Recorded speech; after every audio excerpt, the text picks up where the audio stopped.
Hello. We're live. Bam. We look okay. It does look very nice. If Looks you see very us, nice. if you see us looking up here, We're up there. we're on a screen, a big giant screen up there. But we're working on our etiquette because looking at our screen is not looking at you. Our etiquette. Our etiquette. It's hard when you're live to It is. stare at a camera lens when you can see because you constantly want to see, like, what do I look like? Do I look dumb right now? Do I have a booger hanging out of my nose? Like, your instinct is to, it's like when you walk in the bathroom, the first thing you do is you look at yourself in the mirror.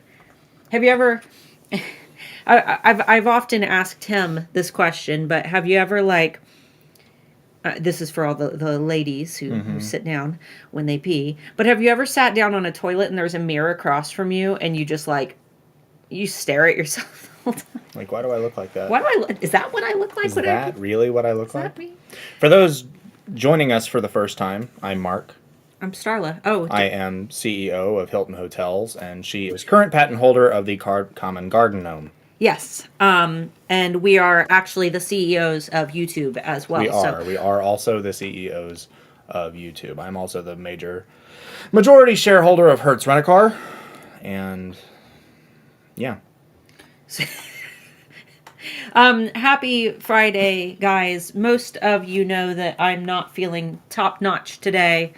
And many of you know why, but if you don't worry about it. I'm here. I'm okay. I would rather be working than being sad. Yes. So I'm going to cover eRank today. We're going to work through some questions that we have received about eRank. For those who don't know, all of the things that we just said are absolute BS. We're none of those things, but we both do work for eRank.com, which is Etsy's most popular SEO tool.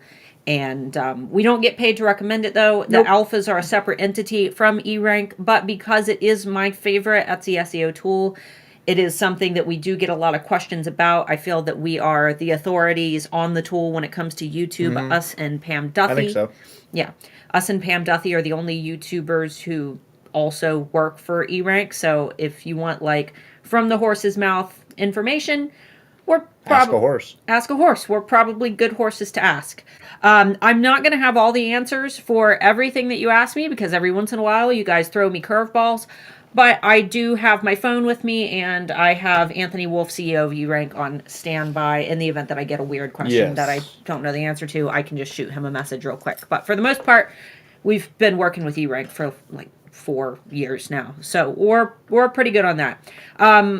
For those who don't know, eRank.com is an Etsy SEO tool where you can research the keywords that you put in your Etsy tags and titles. Now, the importance of using an SEO tool rather than, using the Etsy search bar. I've had a lot of people ask, why can't I just use the Etsy search bar? Etsy sees you as a consumer. So Etsy does not care what most people are searching for. Etsy cares about what they can offer to you specifically. So if you start typing in some keywords into the Etsy search bar, Etsy's going to recommend products to you based on what they have, based on what is listed on Etsy. But it doesn't necessarily mean that shoppers are searching for those words. Etsy's just offering to them because they think that that might be what you're interested in. The difference is that eRank.com is based on Etsy shopper data. It is trusted data from a trusted third-party source because Etsy does not give their search data specifically, but there are a lot of tools within eRank.com that come straight from Etsy's API. And unless something's changed, Etsy does not directly give their data. So if someone says they have Etsy's data directly, they're lying. They're lying. Yeah. Etsy does not give away their data, though you can access Etsy's API tools. There are certain things, like, for example, your organic rank, which we've talked about in many videos, but specifically if you want to watch a video about ranking, I uploaded one 2 weeks ago, I think, called Ranking Isn't Dead on Etsy. And if you want an SEO specific video, we uploaded a banger last week. Monday. It was Monday. Oh, it was Monday. That's right. Yes. That's right. I did release, and it's in the chat as well. It says watch it here. I released a step-by-step. It's only 12 minutes long. It is my most concise, my shortest but my most in-depth Etsy SEO tutorial that I have ever released for free. So when this is over, definitely go check that out. It's actually pretty banging. Yeah, it's probably the best video I've ever made. I'm very proud of it. So make sure that you check that out. It's linked above, or go to my channel, and it is my most recent upload. It's around 12 minutes, and it says how to do Etsy SEO in 2022. It's like I think it says fast and easy tutorial. So go check that out if you don't know how to do Etsy SEO. If you don't know how to use eRank, that's a good place to start. Today, though, we're going to answer your questions about eRank.com, maybe show off a couple tools if there's anything in particular that you want to look at. Keep in mind, though, me and Pam Duffy, who she's also got a YouTube channel. I highly recommend subscribing to it. She's awesome. Pam's great. Pam is fantastic. Pam and I have completely different eRank strategies. And with a platform that has so many tools, which is really why I love eRank, because they've got a free membership first and foremost. No other Etsy SEO tools have that.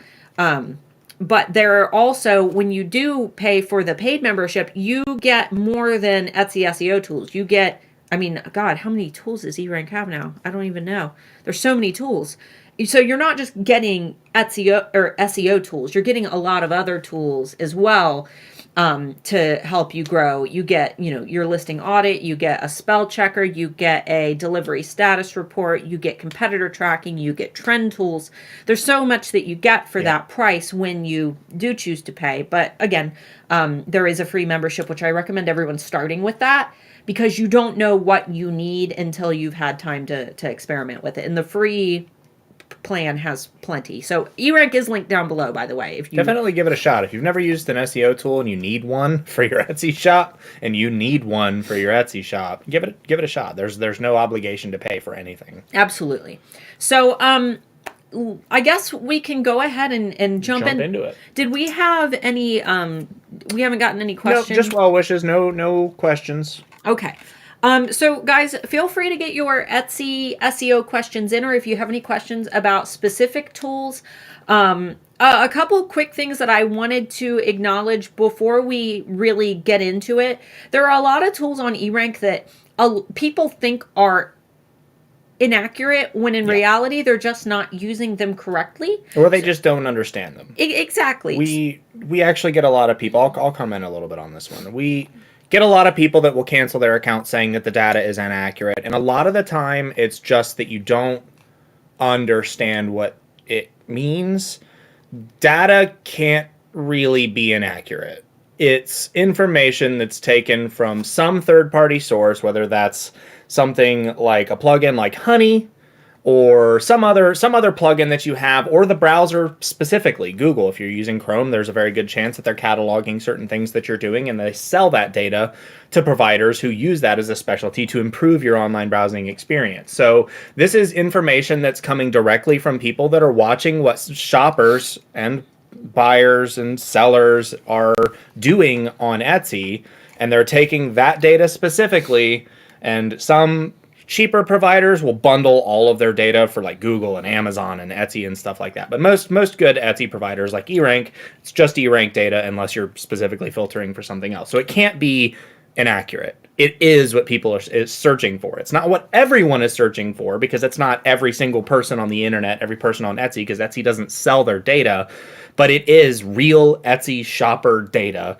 that is taken from other third parties that are providing it to you. So saying that it is inaccurate is dishonest. Yeah, honestly. it's millions of panels of millions of buyers. Yes, which gives us the closest possible idea. Yes, of what shoppers are searching for, and that's why occasionally when you search for a keyword on Etsy that's a little bit, or on eRank that's a little bit more obscure, we'll say that we don't have data for it. And it's not necessarily that it's not a highly searched keyword. It's just sometimes those more obscure words,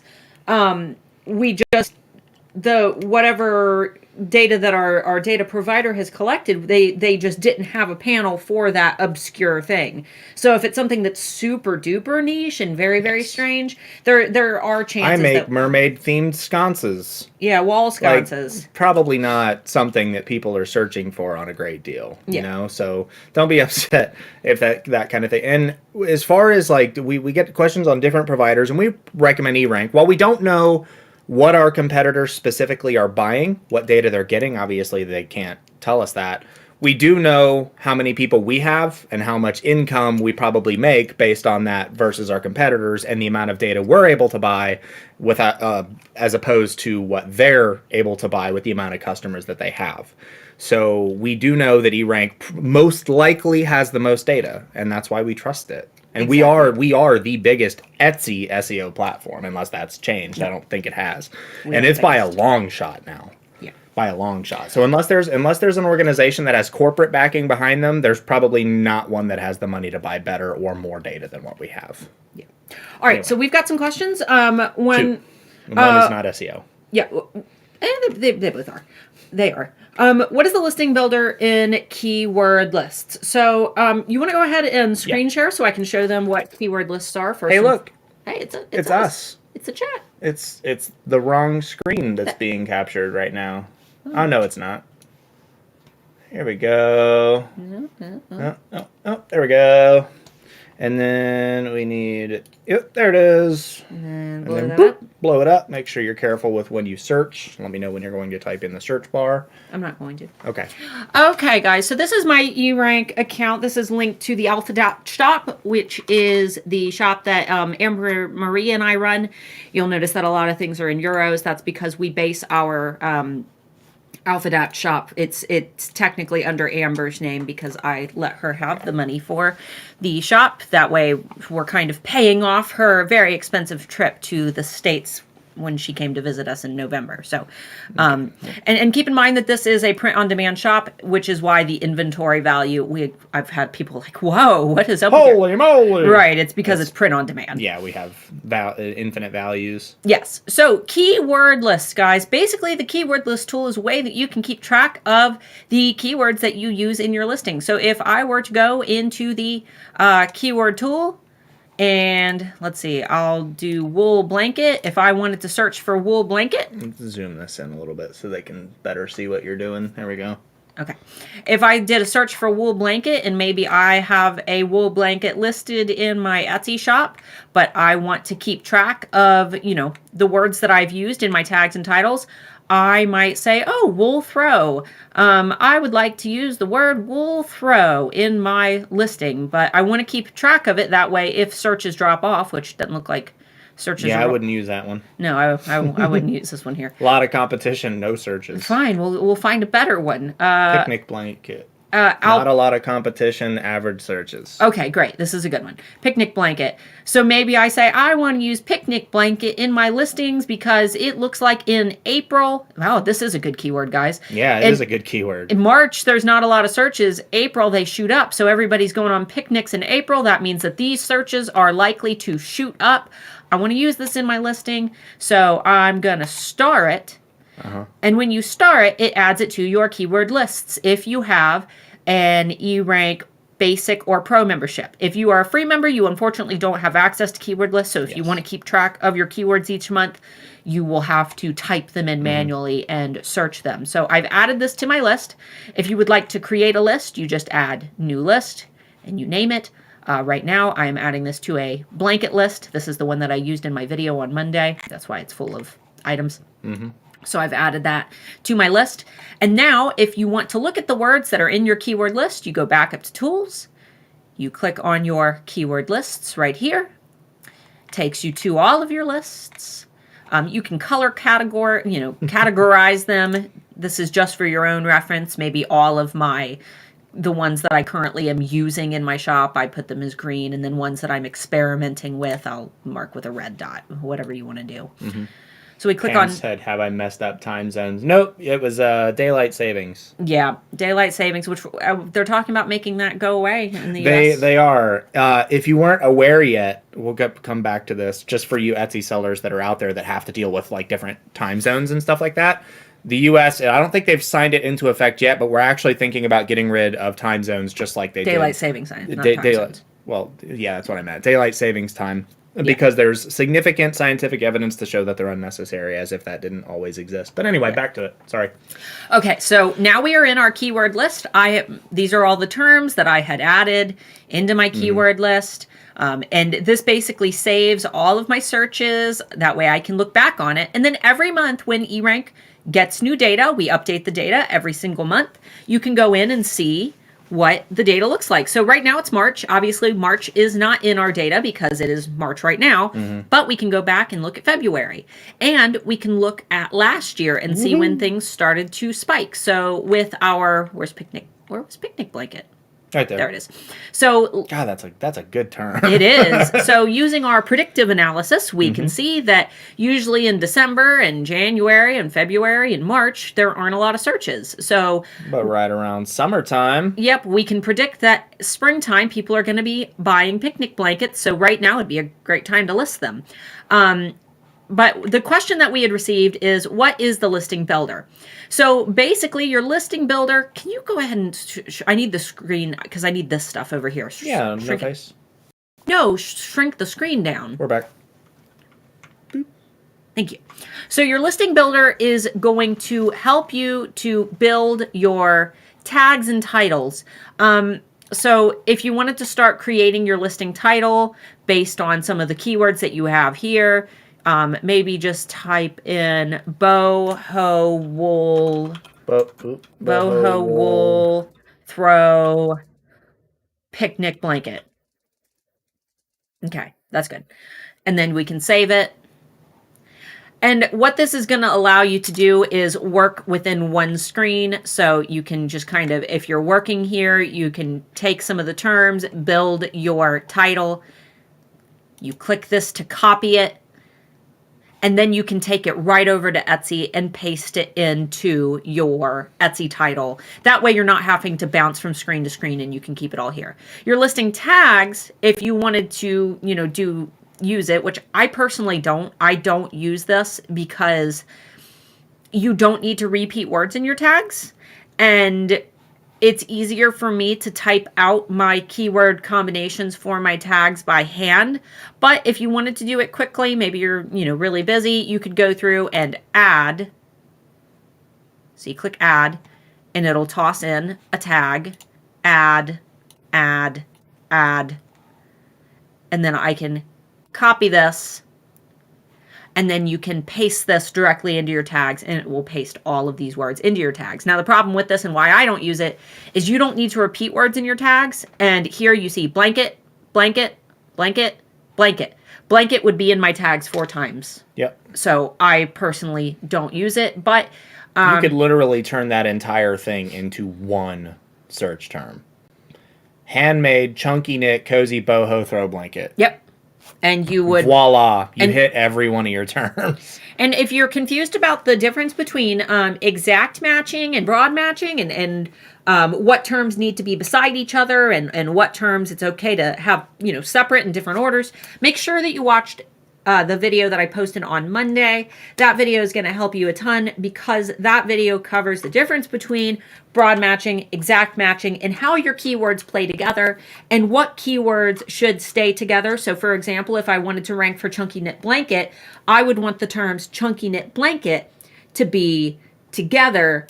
But if I, wasn't as concerned about ranking for boho throw blanket, I could do boho chunky knit blanket throw, for example, because boho throw blanket wouldn't be together and I wouldn't get an exact match, but I could broad match for it because in broad matching, Etsy's going to read those in every possible combination. And this, I think, could be an awesome solo video. Yes, I think we could. I've covered this. This was all covered in. Oh, was Mondays. It in the newest one? Yes. Okay.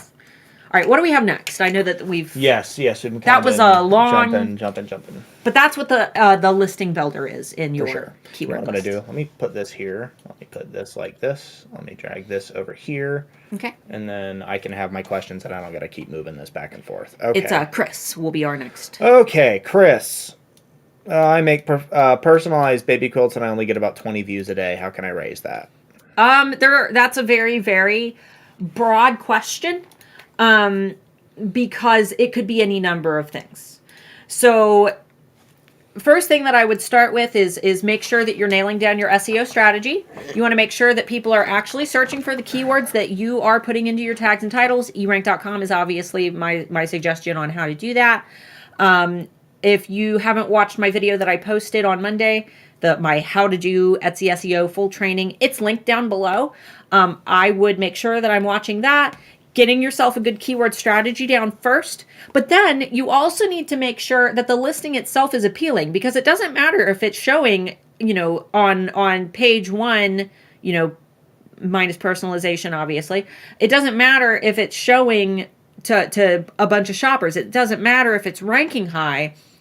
If you've got a bad thumbnail photo or a confusing photo, or your pricing is really, really off compared to your competitors, or if, on that search page, your photo and your listing isn't as good as everything else, people still aren't going to click on it, no matter how high in search it is. It could be the very first listing they see.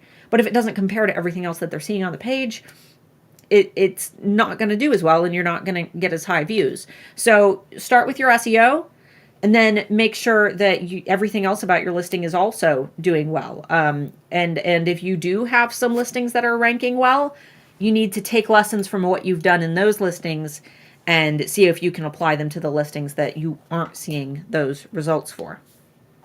Okay, finally we're getting some questions in. We have a very, very, very low watch rate. We only have like 80 people. Really? Did your email go out? Yeah.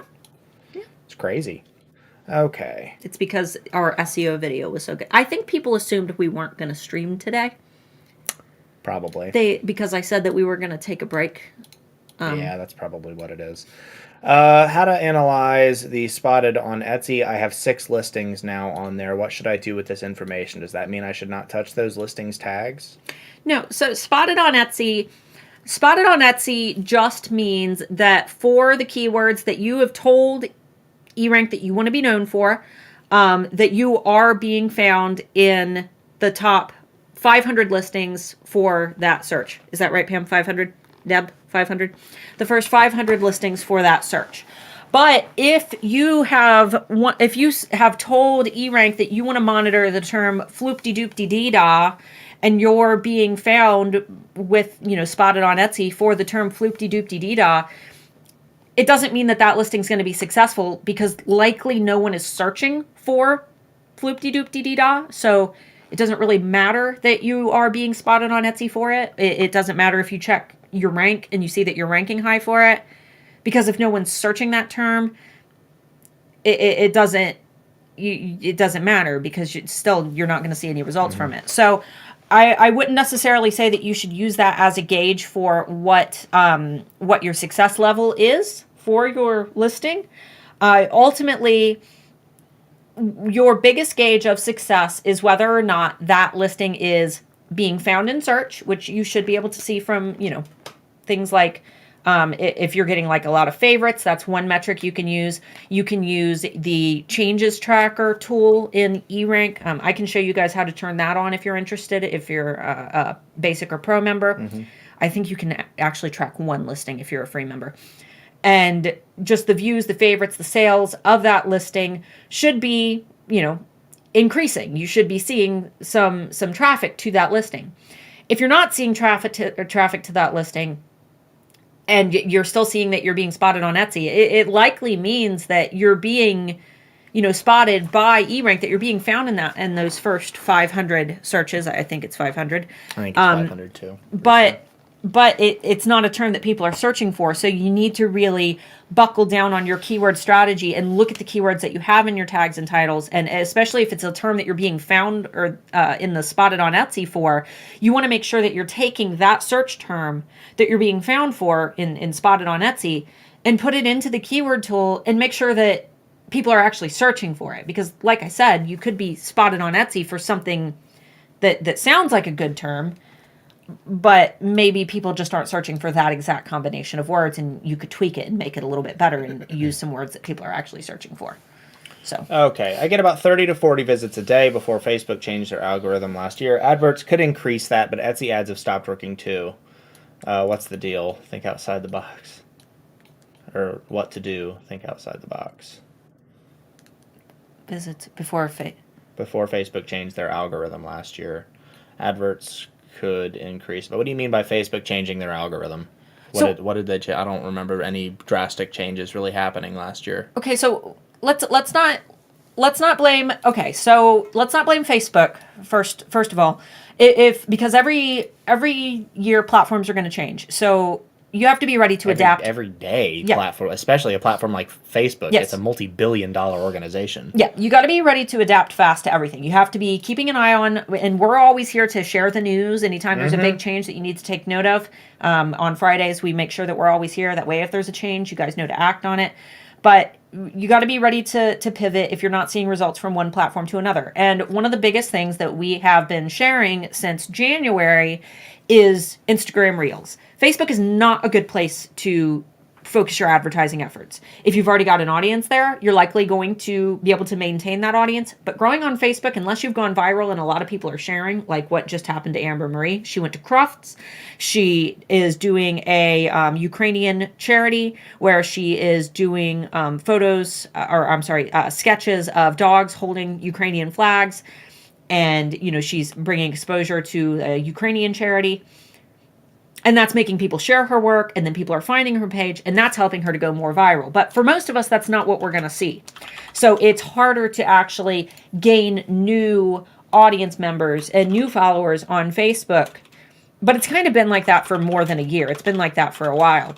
Now, I recommend going back to our 30-day Instagram challenge and doing Reels. Instagram Reels right now are the sweet spot. And I know you guys are sick of hearing me say that, but that's what all the gurus are saying. And this is not going to last forever. If you don't get on this now, you're going to miss out. And it's already happening. So we're not seeing the results from Reels that we saw in January when we first started talking about them, but they're still higher, but they're only going to get lower. So if you don't get in on this now, you will miss out. You don't have time to wait. We do have our Instagram Reels challenge. It's basically you create a reel once a day for 30 days, and you grow your audience that way. Because the thing about Reels is those get shown to people who aren't already following you, and you don't have to pay for them. Whereas what you're talking about with Facebook, you have to pay if you want to reach new people. You have to pay for ads. Right now, I'm running a $200 Facebook ad campaign for my book, The Channel. And I think I have spent almost all of my $200 budget, and I have sold no books. I have from that. Yeah, I have targeted my audiences perfectly. I have variant advertising, which means once they see one type of ad from me, one image, see a branch of ads. Yeah, they see one ad from me, and I make sure that they never see the same image twice. So it's targeted in a way where they see one image from me, and then they don't click on that, and then I just keep giving them different photos. That way I keep reminding them, hey, you didn't like this image. How about this one? How about this quote from my book? How about this? And I've been hearing that a lot from a lot of people, that Facebook ads just aren't what they used to be. It's normal. I have made tons of sales of my book by making Instagram Reels. Those are free. Those just require a little bit of hashtag research and making sure that I'm using good keywords in my Reels captions. And being consistent, making a lot of them. So I recommend getting on Reels and working with this strategy until it's no longer a strategy. And then we pivot and we move ship, and then we start recommending something else. What we got? Yeah, you're good. Okay. Viewing the data on the eRank screen for any particular search word. What makes for a good search term? Okay. So, while there isn't, it's very subjective as to what is a good search term. However, it's not subjective into what is a suck search term. So, obviously we see, let's pretend that the actual word isn't here for this. This number right here should automatically scare you away if it's a multi-word term. Unless you already have high listing quality scores, yes, where competition doesn't matter. Yeah, where competition doesn't matter, or you're in a niche where competition just isn't a thing, which very few of you are. However, what was the one that we were looking at? Picnic blanket. Earlier? Picnic blanket. This is a banging term. We have our, let me zoom this in a little bit because the stuff at the end doesn't really matter for this. Average searches. This is how many people are actually searching for the term. Average clicks, average click-through rate, and the amount of competition. This is how many other listings. You're on Cozy Blanket right now. You lost. It doesn't matter. Okay. It doesn't matter. I was just going over what these terms are. This is how many people are listing with this term. Yeah. Then if you're confused about what any of these terms mean or you forget them, you can always go up here. Ratio of clicks to searches on Etsy. So the amount of people that are actually clicking on something based on this term that they've searched for. Picnic blanket is great because we get a ton of searches. I mean, it's not a massive amount of searches, but for something that has this low of competition. That's a great term. Yeah. If every single one of these people were to buy a picnic blanket, half of the listings on Etsy would sell it, right? And and if you look at the trend graph, like we were talking about earlier, the trend graph shows that this listing takes off in April, and it's popular when it makes sense. You can look directly at this data and see what's going on. People are searching for these in April and May because they want to get them for summer. People are searching them for July because they want to go have pretty fall picnics, and then after that, you got a few more people here that are like, maybe I'll get one more in, but then nobody cares about them the rest of the year. Exactly. And you can do this with a lot of different stuff. I don't know, matron of honor gift, blanket, December, cozy, Christmas. Yeah. People are buying blankets, new blanket sets. Like everyone in my family, that's a very Midwest thing. You buy people blankets for Christmas, you know. Well, you also see that this year though, not as many people searched for blanket. That was last year. So it's hard to say. Chunky knit blanket. There are more people searching for it than there are actual people listing this term. I took a screenshot of this because I'm not sure what's up with that, but the click through because there's more people clicking through than there are searches. So that's a weird little bit of an anomaly where they've searched for something else and people have also clicked on chunky knit blanket. So that's a good example of that. You can get kind of mixed up sometimes. Sometimes it can be kind of hard because you see here knit blanket. That's only 2 words, but knit blanket would have a very high number of searches and a medium bit of competition. This is where you kind of take a risk. It's like investing in the stock market. You might make money, you might not. It's subjective, and sometimes you got to take risks to get it. If you want to input any more on that. So, but for the knit blanket term, you might not rank for knit blanket, but if you were to put chunky in front of this, you would exact match for knit blanket, and you would exact match for chunky knit blanket, because you have not put, if it was knit chunky blanket, you would have interrupted your exact match. Yes. But you would rank for both knit blanket and chunky knit blanket because those terms are right next to each other. So there's not as much risk there. And if you look at chunky knit blanket, there's almost no risk involved. It's a exactly. 1-to-1 with the listing. So the thing is, if you want to particularly match for one set of these things, but you want to try to be able to throw things in here, no, but I don't think anybody would search for it. You do got to use a little bit of common sense sometimes, but like boho chunky knit throw blanket. You would broad match for boho throw blanket. Yeah, cozy chunky knit boho throw blanket. Like now I'm doing chunky or cozy boho throw, and then you're broad matching for cozy chunky knit blanket. Like there's so many different ways that you can do these things, and it's not always going to work. That's the thing. This is a science, not an exact art. You don't know how things are going to perform. And again, it takes a little bit of common sense. You don't want to like take boho throw blanket chunky knit and do like boho chunky throw knit blanket. Like you're not going to get exact matches for any of that. Exactly. It's the order that you put it in. You'll still broad match, which is if somebody searches boho throw blanket, your listing with boho chunky knit throw blanket might still come up. I hope this is making sense. Well, if it doesn't, it's a little awkward sometimes. If it doesn't, and this feels really abstract, and you're having trouble like picturing this, I have a visual representation in the video that was uploaded on Monday. Yes, I show you and break down that exact match versus broad match. That way you have that nice visual representation within like an animated slide. So please go watch that video. Like I said, yeah, after this is over, please go watch it, because it will nail down the majority of the SEO questions that you could have. It's the best Etsy SEO video that I have ever made, other than my paid program within Module 7 of Handmade Alpha Academy. This is the most in-depth thing that I've ever released for free, and it's only 12 minutes long. It is snappy. It is this. Bang, bang, bang, bang, bang. Exactly. All right, our next question, somebody said that they had something removed from Spotted on Etsy and wanted to know why, like without making any changes. It was removed from Spotted on. In case you don't want to address this, I had 2 listings removed from Spotted on Etsy without changing anything. Why is that? We have no idea. Hey, Allison, do me a favor. Well, first of all, Deb or Pam, if either of you are here, maybe you could address this. But Allison, that sounds like a mistake. Spotted on Etsy, you said that it was removed from Spotted on Etsy. Mm-hmm. Spotted on Etsy is only... Okay, can we screen share again? Let me... Screen share? Yeah, let me... Yep, let me get... I removed that because it's super bright in our faces and I don't want us to look like spooky ghosts. Spooky ghosts. Okay, so let's pop to our just home screen. So Spotted on Etsy, we are being found in the Alpha shop for 60 different search terms. But we're only going to find you for the words you've asked us to find you for. So you want to go into the... Where's monitor? Monitor. You want to go into the monitor tool and you want to tell... eRank what you want to be found for. Damn, is that so hot, girl? I know, look at me. Dang, I'm so pretty. sexy.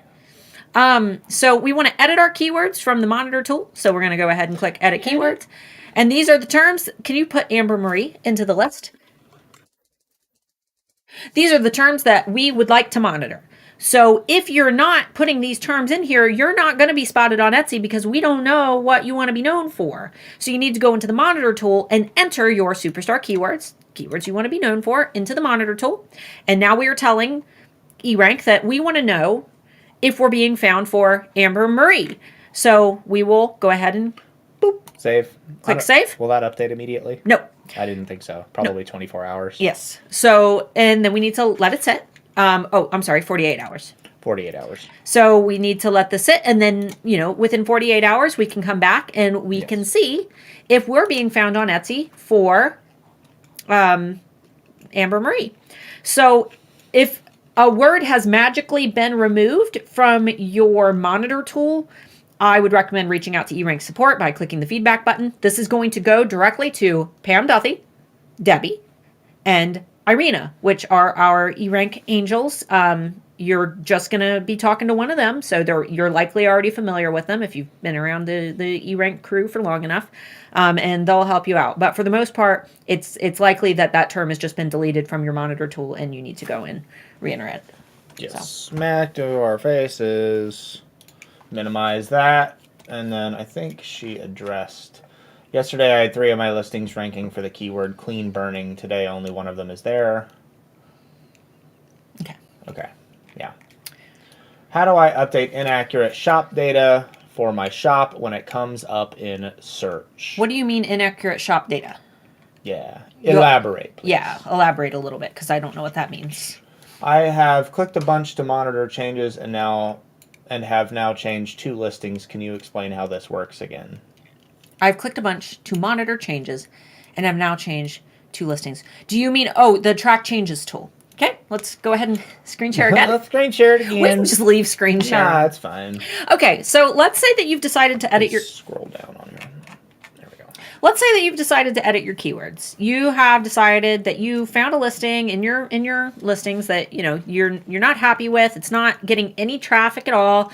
You want to work on your keywords. So this is what I recommend doing. Before you change anything, I want you to go into eRank.com, go into your active listings. Now, if you're on a free membership, you can only do one of these at a time. So make sure that you use your choice wisely. What we want to do is we want to select a listing from our active listings.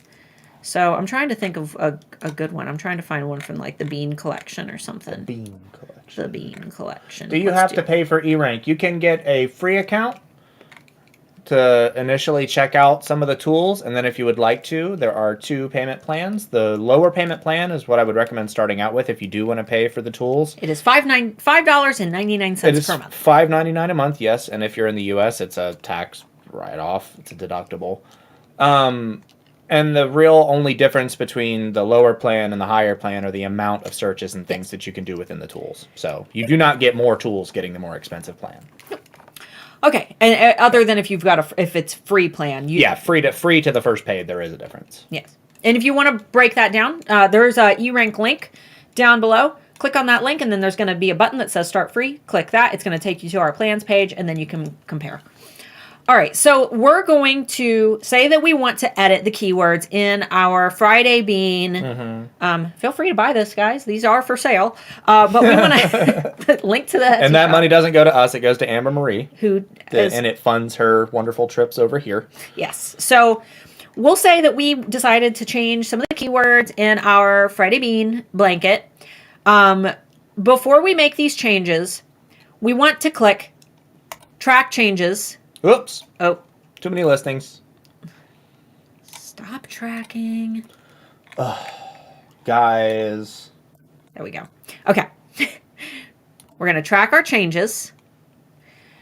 And I recommend tracking this listing for 1 week before you make any changes. Track it for 1 week. Now, the reason I say this is because you cannot measure, you cannot compare your progress to anything if you don't know what the data was beforehand. You don't know what state the listing was in before you edited it. So you can't compare, what it was like before changes versus after changes. Track it for a week before you make your changes. See what it do. And see what it's doing. So let's go ahead and just look at a listing that we're already tracking. Well, let me pick one that we'll do this one. I can click Show Changes, or you can go up into your Changes tool. It doesn't matter. So you can either go into your active listings and click Show Changes for a listing that you're tracking, or you can go into the Listings tab and click Changes. You can see all of the listings that you're currently tracking. So I will click this one. I'd like to see the changes. Here is a listing that I am currently tracking for our Handmade Alpha Raspberry hoodie. And what I can see is a snapshot every single day that eRank takes of your listing, the quantity available. So if this goes down by 1, that means you've made a sale.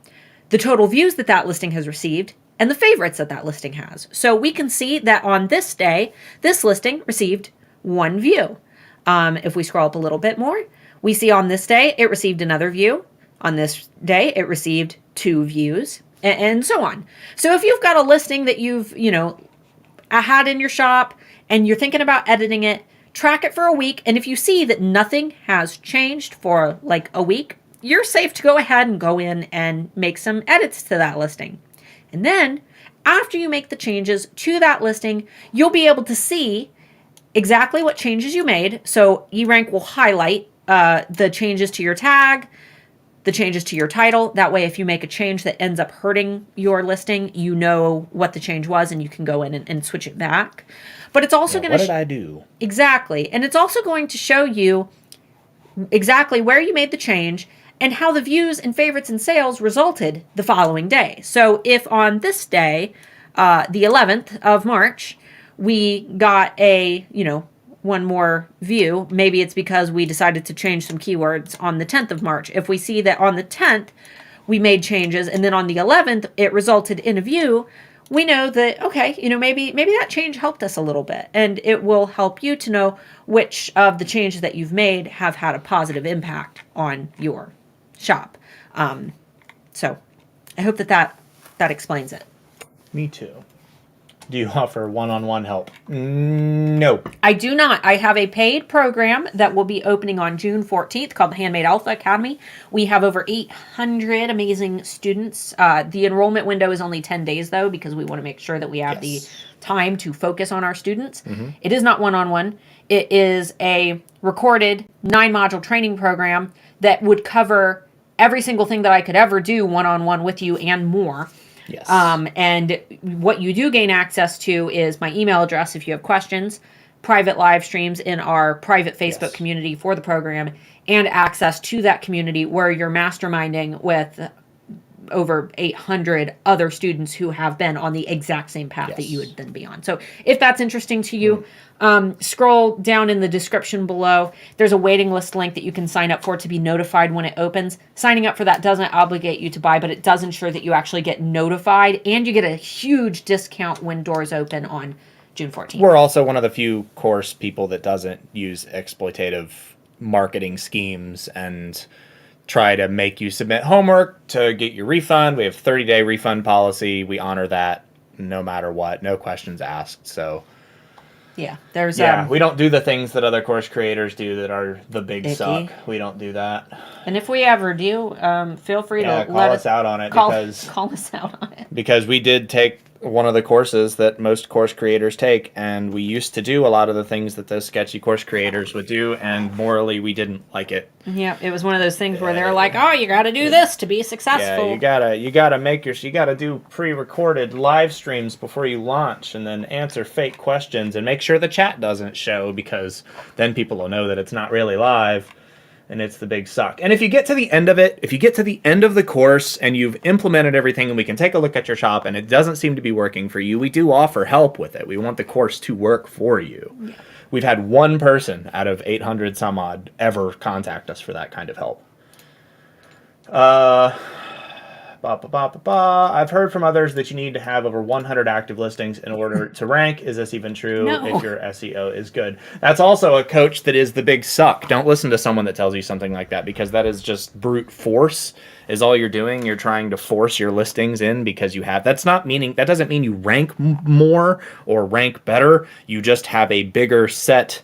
What is your fishing pole analogy that you like to use? So my analogy for this is that you're going fishing, right?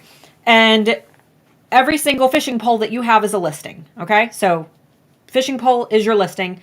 Let's say that you have your shop and you only have one listing. So you cast that listing out into the world, and that fishing line with the worm on it, that is your SEO.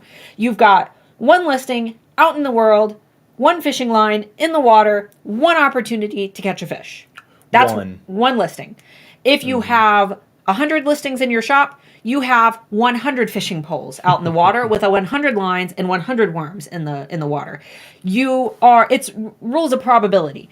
It is more probable that by having that many listings out in the water that you are more likely to be found, because there are more of them. Yes. But more does not necessarily mean better. And my thought process behind this is that if you were selling gold and diamond engagement rings that you say are handcrafted, you hammer the metal and you smith the rings and you make them all by hand, and I go into your Etsy shop and you have 2,000 of them listed, and you're one person, and your shop's been open for 3 months, I'm gonna say to myself, you probably buy these on eBay and resell them and claim that they're handmade. And those are all over Etsy. And I'm going to be skeptical of you, because if these are handmade, you certainly did not make 2,000 of them by hand. No. I'm going to be very skeptical. However, if I go into your shop and you sell stickers and you have 1,000 stickers and your stickers are $3 each. Fine. I'm like, sure. That's realistic. 1,000 stickers. Sure. Stickers are you're not hammering metal and spending 6 hours per sticker. Or a POD shop. Yeah. POD shops, same ordeal. If you have a bunch of listings there and you sell all different kinds of themes, I still think you're overdoing it, because you should try to stick to a theme with your Etsy shop, but it's still not that big of a deal. But if you're claiming you actually have a handmade product and you've been around for a month and you have 100 listings, I don't know. I'm less likely to trust you. And then not everybody's going to be like that, obviously, but for the most part, most people are going to have the same mindset. There's a reason that when you go in eRank.com, you can see what the most successful Etsy shops are, who made the most sales yesterday, and who the top sellers on Etsy are. Mm-hmm. When you go into that report, most of the sellers that you're going to find are, Planner Kate is number one. She's been number one for 5 years? Yeah, because like that. She creates very affordable planner supplies, and they're not something, I think, that she's not sitting there smithing metal. It's not taking her hours and hours per product. So it makes sense that she has a lot of listings. She designs a sticker and has a team that prints them out. So there's Planner Kate, but then most of the other ones that you see are supply shops. They are charms, beads, yarn, jewelry making supplies. And when you go to a jewelry making supply shop, it makes sense that they have thousands. If every listing, like blue bead listing, red bead listing, yellow bead listing, those all have their own listings. It makes sense for me to see lots of listings. Versus, like I said, the handmade ring shop where you go in looking for an engagement ring and you think that it's handmade with love and care, but there are thousands of them. And for one, it's going to make you as a purchaser, it's going to make it very hard for you to make a decision to purchase because you don't know which one and you're likely not going to look at all of them. But for two, it's going to make the buyer a little bit more skeptical. So it just depends on your niche. Yes. But having 100 listings, there is no magic number for listings. Yeah, the amount of listings that you have doesn't matter to an extent. I mean, I wouldn't have a shop that has less than 5 to 10 listings. Like However, a limited quantity, unless it's very, very, very specialized, like furniture, that I could understand, However, a rare example of this, though, would be like your bookends. That's all that seller sells. Oh, yeah, they're very intricate. They take a long time, especially. That's probably like a 200-hour 3D print. He has, this seller sells one thing. He has one listing for these bookends. And they're 3D printed. And that listing is the only thing in his shop, and he has like 500 sales for these 3D printed bookends. One thing. And as soon as it's not in style anymore, he'll probably have one thing for another thing. Exactly. But that's very rare. But because his listing quality is so high, he's at the top of the search for his the keyword that he's trying to rank for because he's the only person who makes this particular product. Therefore, he is the authority of that thing because it's a very specific product. Yes. I don't want to call him out, but it's I did advertising for years. My audience was predominantly 60 plus. Are they watching Instagram Reels? It doesn't. I mean, it doesn't. It doesn't particularly matter. A lot of 60 plus year olds are now. I definitely wouldn't say that that's the main demographic for Instagram. But that doesn't... Okay, so here's a great example. If you guys go right now to Wendy's Facebook page, it's very professional. They advertise their fast food. You see posts for burgers and things like that. Well, hold on. Their Facebook is advertising their fast food, right? You go there, you see pictures of their fast food because they know that their demographic on Facebook is, people who are looking, it's the majority, it's everybody. Their Twitter is very different. Their Twitter, Wendy's Twitter, they insult people. They roast they do public roasts where people will say, "Hey, Wendy's, roast me," and roast you, roast they do. They will insult them and make jokes about them, berate them, and the audience loves it. Because their target audience is different. So you're saying that on Facebook, your audience is 60 plus. That's cool. Your audience on Instagram, it probably exists. It might not be 60 plus though. Not a lot of 60 plus using Instagram. Unless you only sell mugs that say, "Hey, I'm 60 plus," where you could literally only sell to 60 plus people. It's very unlikely that you don't have a younger audience on Instagram, but you have to start doing the work and getting those products out there to find out what your audience on Instagram is. For example, my demographics on YouTube are different than my age demographics on Facebook, which are different than my age demographics on Instagram.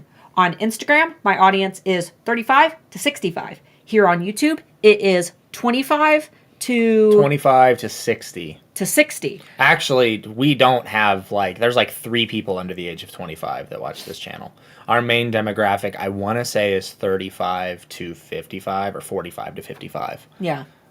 It's going to change wherever you are. I mean, don't dismiss your Facebook demographics, but don't dismiss Instagram either. You'll have different people everywhere. You just got to kind of think about who's using it. Who uses Twitter? Who uses Instagram? Who uses Pinterest? Who uses Facebook? And you change your strategy accordingly, just like Wendy's does. Wendy's is hilarious on Twitter, but you go to their Facebook. As far as I know, unless they've changed it, unless they've gotten funny on Facebook too, their Twitter is hilarious. Their Facebook is just a business page. Obsession by Crystal said, "My target market is 45 to 65 range, and my sales have increased so much from using Reels, you'd be surprised who's watching." Great. Good. I mean, honestly, getting on TikTok specifically, because you can filter through more, there are dramatically more older people than there are young people on TikTok. Like, there are a ton of older people on They're TikTok. not as viral. No, It's the obviously young, not. It's the young, the really talented people who can dance, and not me. They tend to be the ones that you see in your main feed, but there is a very wide audience on TikTok. You can Google these demographics, and just because a demographic isn't a majority, it doesn't mean that you can't appeal to the minority of the platform. A couple people say they can't find the waiting list for the sign up for the June course. Is it not in the description of the video? It is. It should be in the description down below the video. If you are on, I'll look at it in mobile here in a minute and tell you where to find it. But, yeah. You click show more. You have to close out the live chat. You have to close out the live chat to be able to get to it. Can you grab it for them in a minute after I will, yeah. Okay. I know crocheting isn't your niche. However, I have a question. In your opinion, 3 or more different colors of yarn crocheted together, would that qualify for chunky type work? Chunky, no. Chunky is a specific type of yarn. Yeah, chunky when... I mean, it could, I guess. Chunky, when I think of a chunky knit, that's like when you see those hand knit blankets, the people who can knit with their arms. That's typically what they mean by a chunky knit blanket. Get on Etsy, search chunky knit hat. If you make crochet hats, maybe search chunky crochet hat and see what comes up and see if your photos compare. Because ultimately, you don't want to list, if you are not a chunky knit hat and you've listed among chunky knit hats, then yours isn't going to get clicked on if that's not what people meant, if that's not what people had in mind.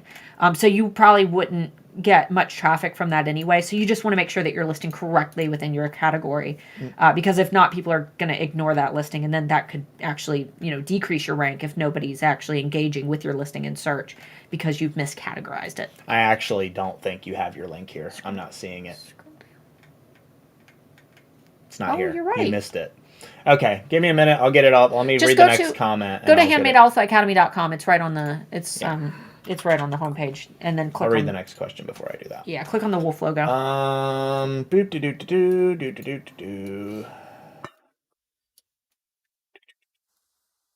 Let's see. Deb had said SOE looks for exact term and searches 100 listings currently found on Etsy. 100. Top 100. Thank you, Debbie. Enter your terms and be sure to click the save button and then give eRank 48 hours to search for your terms. So 100, not 500.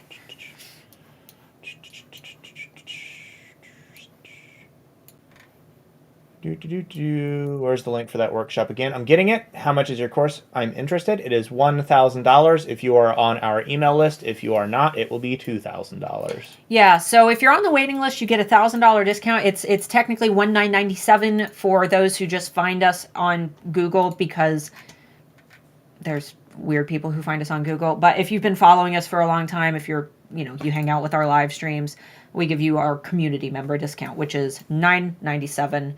That's our one-time payment. Yeah, that's it. That's it. Is that correct? Yes. And then we also have a 6-month payment plan for $199 per month for 6 months if you are on our waiting list. And I am posting the link if you would like to get on the waiting list. This is the page where you can go to do that. Yeah, there's a testimonial video on there, some course testimonials, a bunch of information. But if you have questions that aren't answered on that page, feel free to drop us an email. It's starla@handmadealphaacademy.com. This is just the testimonial page. This isn't the main. Yes, it is. You click the button. Oh, There's a button that you have to click. He doesn't know what. When will you be opening for enrollment? June 14th, 87 days. 87 days from now, and then we open again on December 1st. Yes, December 1st through December 10th. And June 14th through the 24th. We have 10-day enrollment windows twice a year. It is an expensive course. However, it is no joke, an astronomical amount of information. Like, it is a lot. And we are also currently in the process of rebuilding the website, which will be out for the June launch. And then we are also re-recording everything. We're kind of rebooting it. It'll be the same information presented in a more fluid way, and it'll be broken up more so there aren't 45-minute long videos. It'll be more smaller videos that you can break things up into. Yep. I sell bridal and bachelorette sweatshirts and t-shirts and always put the quantity available at $9.99, but I make items to order. Should I put the quantity to 1? Well, for your safety, in case you go viral, yeah, definitely don't put them at 1,000. So if someone's buying a bridal, if it's for the bride, 1 makes sense. Bridesmaids, though, they don't have one bridesmaid. If you're making things for bridesmaids, I wouldn't have 999 as your quantity. No. It makes it feel like you're not actually making them by hand.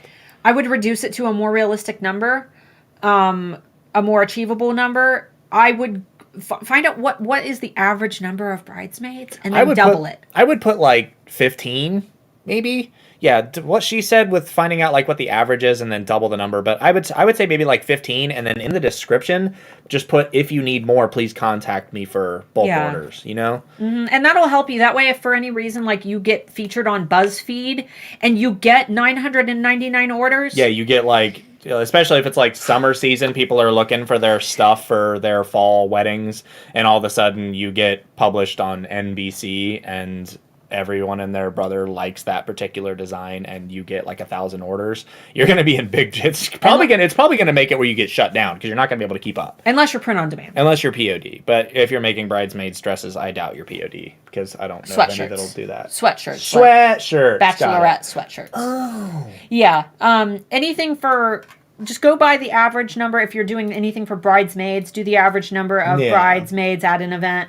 You know, and then double it. Because there's nothing stopping you from just increasing the quantity or relisting it. Yeah, but I wouldn't do one just for your particular niche. If it was somebody who made like, I don't know, beautiful end tables, I might recommend listing like 2 at a time, because most people aren't buying 50 end tables at a time, and that might drive people to buy faster because they think, oh crap, there's only 2 left, they might run out. In your case, you could probably get away with listing a few more. Okay. Swipe files you offer have been a godsend for reviews for me. One buyer called me an overly enthusiastic seller. I love that. That's great. I think that's a good thing. My swipe files, for those who aren't aware, that is a freebie that you can go get right now. If you go to alphasugar.com, make sure you spell alpha with a PH. We have a lot of people who try to spell it ALFA. It's ALPHA. Handmade alphas. I just put it in the comments if you're listening. Yeah, alphasugar.com. Those are our swipe files. Basically, this is a series of messages that you copy and paste into your Etsy conversations that follow your buyer throughout the transaction process. They are proven to work. We now have data to support that these are messages that customers love to receive, which I include in the email when I email you the swipe files. And basically what these do is they help to open the door of communication. If someone has an issue with their order, they're more likely to message you and let you know that they have an issue rather than leaving a bad review. And they encourage that buyer to leave a positive review once the item is received. Yes. So check those out. They're free. Probably the most valuable thing that I offer, because good reviews help to boost your rank, which can make you appear higher in search. So it helps your SEO. Thanks to people who are donating, by the way. Yeah, we've got that's wonderful. 600. We're up to $654 for Ukrainian. Do you think it's good to show what you're making? Where? Yeah, absolutely. Work in progress. Sure. People love to shop updates. That's a great place to put those. Yeah, shop updates, work in progress photos, Instagram, TikTok, doing reels. I would totally show people work in progress, and what people really love and what will help you to grow, especially on social, is to do this or that. So if you crochet, you hold up 2 things of yarn and say blue yarn or red yarn, this hat or this hat, this color beads, for my bracelets, or these beads. Do you like this bracelet or this bracelet? People love all of them. People love to give their input, and then they're more likely to buy because they feel like they had part in creating the product. I have 250 delistings, and I feel I need to pare down to make it less complicated. I am, however, emotionally married to many of my items. How can eRank help me find the ones I should eliminate? I make herb seasonings, which is an odd niche and has limited search terms. You shouldn't. I mean, you don't really need eRank to tell you what you should eliminate. What's selling and what isn't selling. If you've got listings for seasonings that have never sold, you can probably those aren't the ones. Or maybe you need to rework the terms that you are using. That's a way that eRank could help you. Don't necessarily, we do this with other product niches, but don't necessarily just think about what the product is. Think about who's buying it. Think about the product that they're putting it on. It's a food product, right? So like, did you specifically make this for like pork or vegetables or steak or chicken or a specific lifestyle? Is it good for vegetable dishes? So would this be good on like a vegetarian stir fry? Yeah, is it vegan seasoning? Is it? Like, Is it some sort of rare seasoning? Do you get herbs from a particular place that somebody might not have? Do you grow some of the herbs and dry them yourselves? Are they ethically sourced ingredients? Like, there are so many things that you can do with things like seasonings. I cook everything. So there's a lot that you can do. We got Mr. Michelin star over here. Mm-hmm. So, but $250 for a shop that sells seasonings, that does sound like a heck of a lot of things. Like, if you're selling, I'm assuming you're selling like mixtures of seasonings that you have, like things with different salts and different herbs and stuff mixed together. You could probably narrow that down a lot. 250 is pretty hefty. Yeah. And if not, just narrow down on your marketing a little bit more so you're bringing more exposure to the things that aren't selling. My favorite seasoning brand to follow, if you want to find somebody who does phenomenal marketing, go look up Flavor Gods. Flavor God? God or Gods? Flavor Gods. I think it's Flavor. No, it's Flavor God. Flavor God seasonings. Go look up Flavor God on Instagram. Check them out. Check out their marketing. Yeah, he started out as just one guy drying seasonings, making these seasonings himself. Now he's like a huge brand. His marketing is fantastic. The cool thing, especially with some stuff that goes along with food and lifestyle kind of things, seasonings are a food item. They are a lifestyle item. Everyone has to eat. You have an unlimited demographic, and your marketing, like regardless of your SEO could suck, and your marketing on specifically places like Instagram, TikTok, through your Reels, Facebook, places where people are actively always looking at food. Like, there are so many cool things you could do. You could be quirky, you could be sexy, you could be goofy, you could, like, there's so many cool things. Go follow some food Instagram pages. Follow Flavor Gods. Follow follow people like Binging with Babish. Follow any kind of food. Joshua Weissman. Anyway, there's a ton of different food companies, ton of different seasoning companies. Follow some barbecue companies if that's the kind of thing that you sell towards. Barbecue companies have all kinds of stuff that they share. Find your quirk, find your thing, and stick to it. Be consistent. Find an audience that you want to sell to. If you're a general food kind of thing, then make some food with your seasonings, position the seasonings and things in a creative way for your photos. Post them to Instagram. You can make, in a day, you could sit and make like 10 or 15 different dishes, just single plate dishes of things, and take 1,000 photos. Think about brand personalities. You got everybody knows Gordon Ramsay's personality, right? He's not just a chef. He's a chef who's also kind of an asshole, and we love him for it, right? Josh Weissman, he's bougie. He's bougie. He's a bougie F-boy. And he's funny. But he's funny. He's funny about it. He's super inappropriate all the time. Binging with Babish. He's super clean cut, but totally unprofessional. He's not professionally trained in any way, shape, or form, but he tries to do that California, like, very appealing hipster kind of thing. Flavor God, what I love about them is they appeal to the fitness industry. They say, there's not a bunch of added salt. You can literally take your boring meal prep food. If you're a competitor, if you're a bodybuilding competitor, you can take your boring meal prep food and, use our pizza seasoning and make your grilled ugly chicken taste amazing with it. And this goes for everything. Every kind of industry. Yes. Every kind of industry. It's not just like we're getting excited because we like food and we like food, right? But, I mean, if you sell POD stuff, order a few of your own items and go and pose. If you make if you sell, that's what we do. We've ordered every item that we sell. We order. You don't have to do that. It's incredibly expensive. We understand. But order a couple if you sell yoga mats and stuff, you know how easy it would be to find like 3 or 4 moms on Facebook that would do photo shoots for you in exchange for a free yoga mat. Give them some free yoga pants and a free mat. Like, it's so easy. It's hard to start, but once you get started and you get things moving and you figure out what your thing is, it'll flow. Yeah. And especially if you want to do it with yourself, if you want to be on camera, that takes a lot more practice than getting other people to be comfortable on camera. We've been doing this for years now, and it took a long time for us to get comfortable. But find people in your industry. You're not the first person that does what you're doing. Most of you here are not the first person that sells the kind of thing that you're selling. Find other people that are good at it. Find people that are better than you. And when you get as good at them, find people that are still better than you. Always find people better than you. There will always be somebody better than you. Look to the greats. Look to the greats and don't copy, but Take inspiration. Mimic their process. Yeah.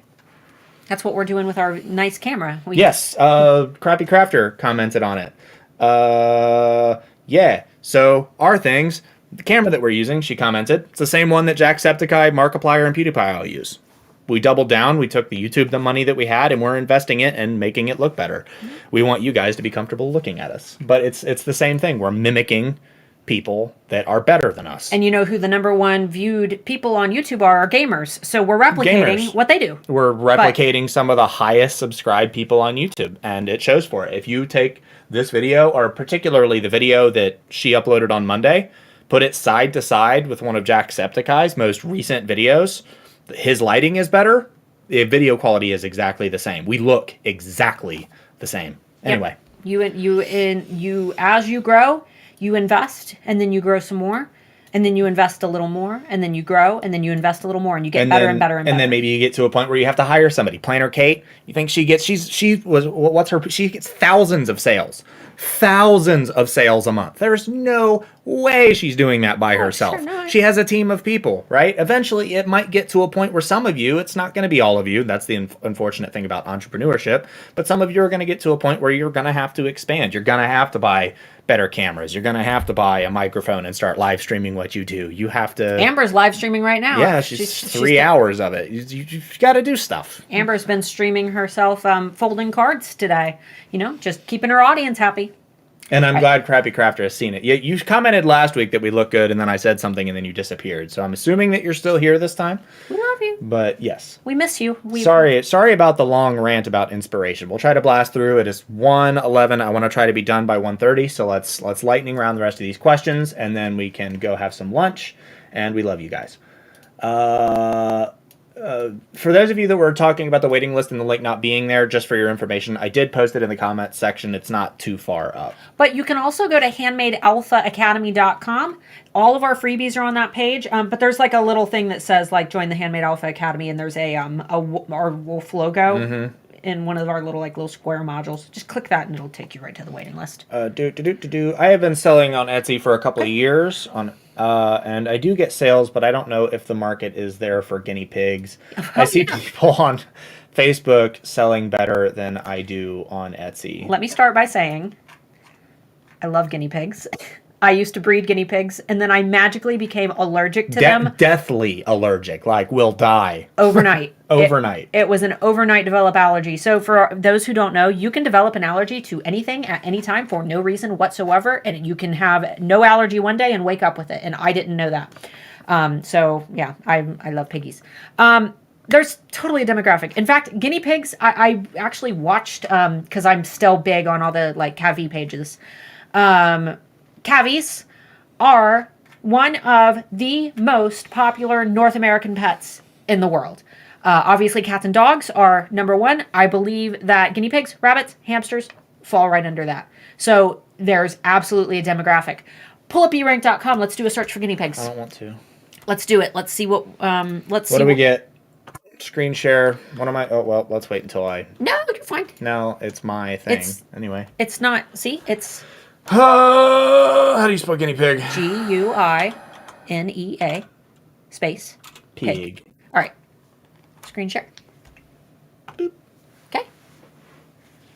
Guinea pig. It died. That's probably because the provider that we have. That's Google. Oh yeah. So I'm glad that's doing that again. So I need to tell Anthony that it's doing that because it's not supposed to do that. All right, get rid of Google. Yeah. Yeah. Okay. So yeah, look, in December that makes sense. Maybe can you scroll over that peak? Yeah, pets. So people were searching for gifts, probably in November, guinea pig related gifts. But looks like guinea pigs are trending up. Summer, more people are outside. They're not shopping on Etsy as much. But I think that guinea pigs are definitely a creature that in the winter months, you're going to be holding it more because in the summer, you're going to take it outside. You're going to have its little cage set up so it can eat some grass. It's going to get a lot of social interaction, and fun and enrichment in the summer naturally. The thing is, guinea pig specifically, there's really not a whole lot of competition for it. There's a pretty decent amount of searches and clicks. Scroll down to the recommended keywords. What else? Guinea pig accessories. It seems to be guinea pig is the main, because I'm looking at competition. There's almost no competition for any of this. Ooh, scroll back down. Guinea pig accessories. Look at those searches versus your competition. Wow. That ratio is great. That's a great keyword. Guinea pig house. Cage, tunnel, bed. I mean, it depends on what you make. If you're making like POD shirts with guinea pigs on it, it might be a little bit less, but even still, like, this is good. Yeah. Even just for the term guinea pig, which is going to pull from like most of these because it's in here, like there's almost no competition there. Yeah. Obviously, this isn't an insane amount of people that are searching for it, but for competition, that's not bad. No. And around the holidays, you'll see a nice big peak in searches. Yeah, don't think too hard about it. Yeah, that's great. I love piggies. Amber loves piggies too. We both love piggies. We had a big long conversation about piggies. Etsy ads. What do you think about Etsy ads? They exist. They're hit or miss. They're getting better. My view on any ad, whether it's Etsy, Facebook, wherever you're advertising, is that if it's not working, stop running it. Don't let it siphon your money away. If you made more than 10 grand and can't do it, we're sorry. That's for offsite ads. If you are not seeing the results from your ad, stop your ad. You will be successful. You can be successful whether or not you have ads. My ad strategy has always been the same. Advertise your listings that are already doing well. They already have high listing quality scores. If they're doing well already, putting ad money behind them is going to take the success that they already have, and it's going to skyrocket the success. So I would recommend betting your money on what you know is already known to win. Can a niche be too niche? Yes. It absolutely can. It's not super easy to be too niche, and too niche is subjective. Yeah. If you're making guinea pig sweaters for people born between 1975 and 1977, that's probably a little too niche. Yeah, we in Handmade Alpha Academy, we talk about a quote by Alan Nation called the Nudist Buddhist quote, and he says, "You can be a nudist and people won't think that you're super weird because that's just one weird thing about you, and you can be a Buddhist and that's not super weird because that's only one weird thing about you." But you can't be a nudist Buddhist because that's too many weird things, and people are just going to think that you're weird if you identify as a nudist Buddhist. And that's not to say anything bad about nudists or Buddhists. It's also not our quote. Yeah, no, Alan Nation. That's what I just Ours. It's not our quote. We did not say that. Yeah, Alan Nation is the one who quoted that. But basically, what he's saying is that if you stack too many weird components on top of each other, you can be too weird. You can. I think in HAA we say, you can have hats for cats, and that's not too weird. But if you make bacon-scented hats for cats, you're getting to be a little bit weird. You can sell women's underwear, and that's, not weird. But if they're women's underwear with pictures of T-bone steaks on them, that's a little weird. So you need to make sure that there's a market for what you're trying to sell. eRank can help you do that because you can type in some keywords related to what you want to sell. And if there's no results for it, then it's likely nobody's searching for what you're trying to make. Love this one.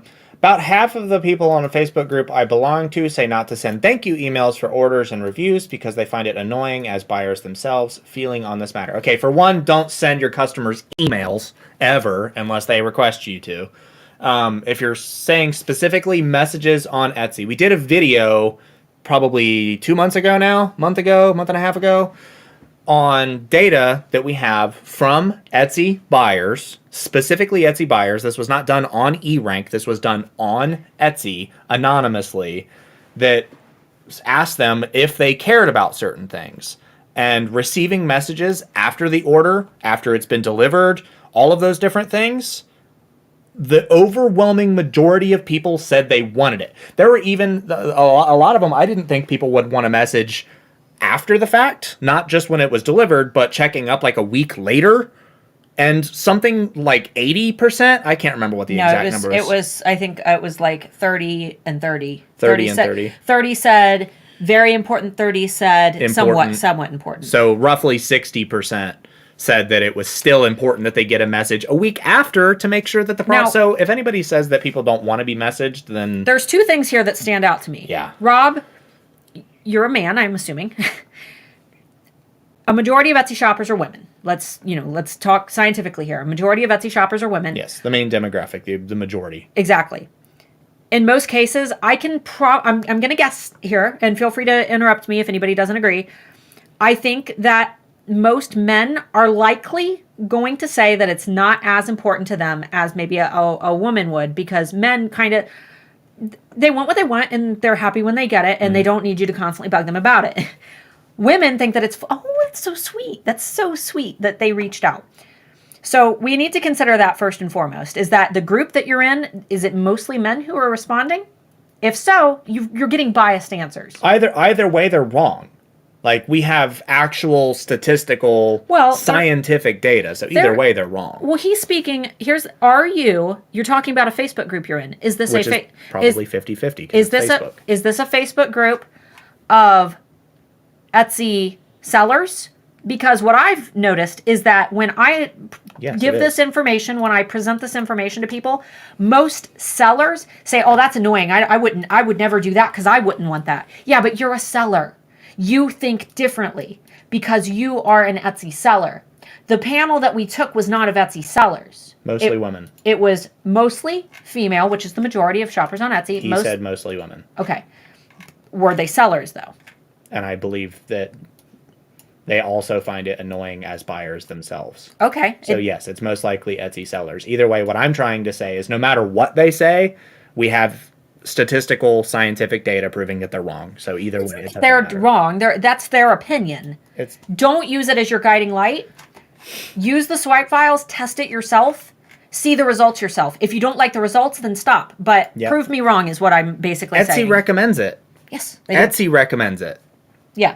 So that's all. Sorry. That's always my big thing is feel free to do it. If it doesn't work for you, maybe it's just your brand, your niche, your demographic, but prove me wrong before you try to guess what the results will be. Yeah. Because I do everything based on data that we collect. Yes. We try not to make guesses when it comes to things that we tell you guys to do. So try it. We have thousands of alphas who use them who say that it was the thing that, in the making or breaking, it was the thing that made their shop. Yes. And I'm sure that there are 100 alphas in the chat right now who can say the same thing. Like, yes, the swipe files worked for me.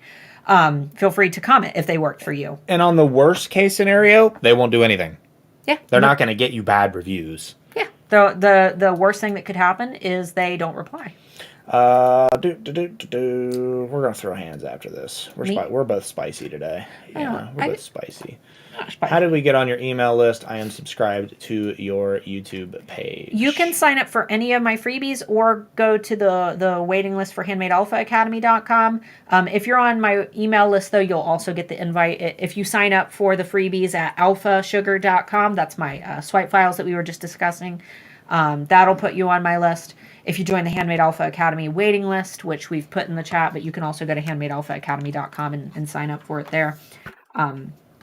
There's a bunch of boxes with my freebies, and then one of the boxes will have the HAA sign up list. Basically, if you're on my email list already, you'll get the invitation. Let's see. Not to knock Facebook groups, but many are bullies as long as you're not selling in the thank you note. Nobody, almost less than 10%, will fault you. Yeah. Absolutely. Facebook can be toxic too. He said I call them keyboard warriors. Yeah, that's pretty much what they are. Don't automatically believe everything. And even with us, don't automatically believe everything that you hear on the internet. Most people aren't experts. We're experts in our own right, but test it. Test it because your demographics might be different. Yes. Your demographics, your shop, the people that you sell to, everything is different than our demographic. Exactly. So, I went live for the first time on TikTok the other day showing our shed being insulated. It was really cool to watch. It was a neat experience. Did better than 99% of similar accounts, apparently. Wow, that's cool. I've never done live on TikTok. Amber said, if you want to see a listing for guinea pigs, go find mine. I'm happy for stats to be shown. I think we're good. How do you copy a listing? If you go into your Etsy shop, can you see if Etsy's logged in Edge? You don't need to screen share it. I think it should be logged in already. Yeah, let me have it. Yeah. I'm not going to screen share it until you're where you need to be. Yeah, because this is Amber. No PII. No PII. All right, go ahead and screen share. Screen share. So from your shop manager and your listings dashboard, you should be able to click here and click copy, and it will make a duplicate of your listing. Just keep in mind that if you're testing things, this is not going to carry over your listing quality score. So No. if I sell this listing every single day and I make a copy of it, even though it is got the same tag, same title, same photo, same everything, it does not have the same sales history. Despite the fact that the listing is a copy, the listing quality score does not carry over. So Right. Okay. right. In the change tracker, will it track results when you change your thumbnail photo? It will. It will. You'll be able to see. You can also. You can go into changes up top. Third one down. There you go. Show changes. Yep. So right when you make the change, if you want to see where the photos are, right there. When you make the change, you'll be able to see the change in the photo. So that little photo will change. Yeah, and you can obviously. You can see what day it changed, and then you can see the change. The quantity available, which would be if you made a sale, your views and your favorites. Those would change accordingly. So yeah, if you don't want to touch your SEO and you just want to experiment with thumbnail photos, which I recommend doing before you change SEO. Sometimes it's not the SEO that's the problem. Sometimes it's just a photo that people don't particularly like. So switch things around a little bit. Yeah, you can totally keep track of how it impacts your results. I love the swipe files, and so do my customers. They love being updated when their order will be with them. I mean, most of you, that was our last little bit. I found it strange when a seller I purchased from did not thank me. Yeah, it's weird to me not getting any. I mean, how many of you will buy something, especially people that are a little bit younger, will buy something and like every day, even though your product isn't going to be delivered to you that day, you check your shipping information on something that you bought that you're excited for every day. And if it's something that you're buying on Etsy that's handmade and it's something that requires time to be made, especially, and you're always going in there, if you're waiting on something that takes, say, 2 weeks to ship, you make a truly handmade item, it takes 2 weeks, you have a backlog of orders or whatever, and you're getting updated on the progress, especially on super intricate things. If you make furniture, you can update them at every it makes the person so much happier when they finally receive the product because they haven't been anxious about receiving that product the whole time. Thanks, I've received your order. Thanks, I'm shipping out your order. I've shipped out your order. You've received your order. Is everything okay? A week later, do you enjoy your item? Is there anything wrong with your item? Has it all been working out for you? Those are all things that help rid anxiety. And in a society that's completely full of people that are full to the brim with freaking anxiety, it's nice to not have it about something that you've spent your hard-earned money on. Right. Which most of us don't have enough of right now, you know? Real life example. This week, I think that we've said enough. Now that we're towards the end, I'll say Yeah, we'll just kind of... Itty, our Chihuahua that most of you guys have seen me hold on stream, she passed away Monday night. And I bought I think, when did I buy it? Tuesday? I bought it the day after she passed away? No, Wednesday. Wednesday. You bought Wednesday. Yeah. I bought a shop that does glass blowing. They will take some of her ashes and infuse it into this little glass like flame, and you can choose what color glass you want it, and all the different swirls of colors. Yeah, and things. So it'll be like a little ribbon of her ashes, which is prettier to me than having an urn sitting. So we did that. I placed the order, feeling obviously very distraught when I placed it. Within the hour, the shop owner's wife messaged me, told me exactly what I needed to do, where to mail. What to expect. She said any extra remains that they don't use, they'll mail back to me. She said I can send a photo that will help them to kind of, know who they're making the product for, and it'll make them feel good making the product, knowing who the remains belong to. And then the next day, I messaged her and let her know what the tracking was for the remains, because I mailed them. And she immediately emailed me back or messaged me on Etsy. And she said, okay, we will message you right when the remains arrive. And that makes me feel good, because I'm not going to wonder, like, are my dog's ashes just floating around in the mail service? Right. I know right when they arrive, she said that she's going to message me right when they start actually making the item, and she's going to message me right when they ship it.